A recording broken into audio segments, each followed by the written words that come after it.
কান্দে নাজার প্রাণ, দয়াল নবীজির প্রেমে কান্দে নাজার প্রাণ, শুধু টুপি দাড়ি ফাগড়ি দ্বারা হয় না মুসলমান, ঠিক কিনা বাজান আমার? এরা তো মূলত নবী মানে না, কিন্তু মানের নাম কেউ আসতে মানে নবী মা না যারা, মুনাফিক কাফের তারা এই দুনিয়ায়, নবী না মানে যারা, মুনাফিক কাফের তারা এই দুনিয়ায়। ওরে ভজনে তার নাই মজুরি,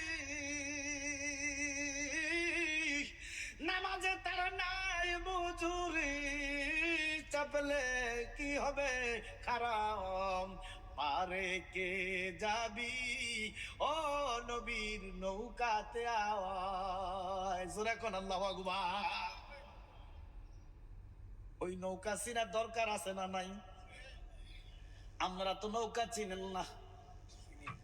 এখন একদলে কইব হুজুর আপনি কি আওয়ামী করেন নাকি?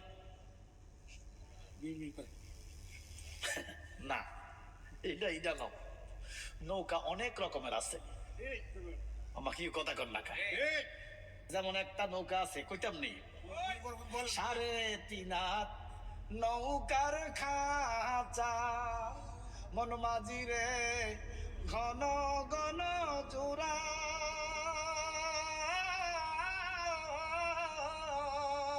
সেই নৌকা কান বাইত আমারে, মন মাঝি রে হারইল গুড়া রে, মন মাঝি খবরদার আমার তরি যেন বীরে নাও, আমার নৌকা যেন ডুবে না, মন মাঝি খবরদার। এটা হলো দেহ তরি, দেহ নৌকা, কথা কর না কেন?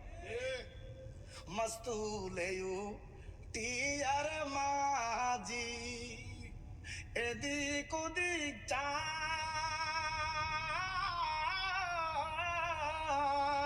ফিসন ফিরে চায়া দেখ না রে, মন মাঝি রে বেলা ডুইবা যায় রে, মন মাঝি খবরদার। এটা দেহ নৌকা। আমি কোন নৌকার কথা কইছি? বিএনপি ওলারা রাগ করিও না, আমি হে নৌকার কথা কই না, আমি কইছি পাক পাঞ্জাতনের কথা, আহলে বাইতের কথা। আমার নবী বলতেছে উম্মত রে, নূহ নবীর একটা কিস্তি ছিল, ওই কিস্তিতে যারা উঠে গেছে তারা মনে নাই আমার একটা কিস্তি আছে, সেটা হচ্ছে আহলে বাইত পাক পাঞ্জাতন। নূহ নবীর কিস্তি আমার আহলে বাইত। এখন একদল মৌলবী নোয়াজ বোঝে, রোজা বোঝে, দাড়ি বোঝে, আহলে বাইত বোঝে না, পাক পাঞ্জাতন বোঝে না। আমরা যদি পাক পাঞ্জাতনের কথা বলি, আহলে বাইতের কথা বলি, এবার আমাদেরকে আমরা বলি শিয়া। নাউজুবিল্লাহ বলেন নবী। যারা আমাদেরকে শিয়া বলে এরা খারেজি। খারেজিরা হচ্ছে আহলে বাইতের দুশমন, শিয়ারা হচ্ছে সাহাবীদের দুশমন। আমরা শিয়াও না, আমরা খারেজিও না, আমরা হচ্ছে আহলে সুন্নাহ ওয়াল জামাত।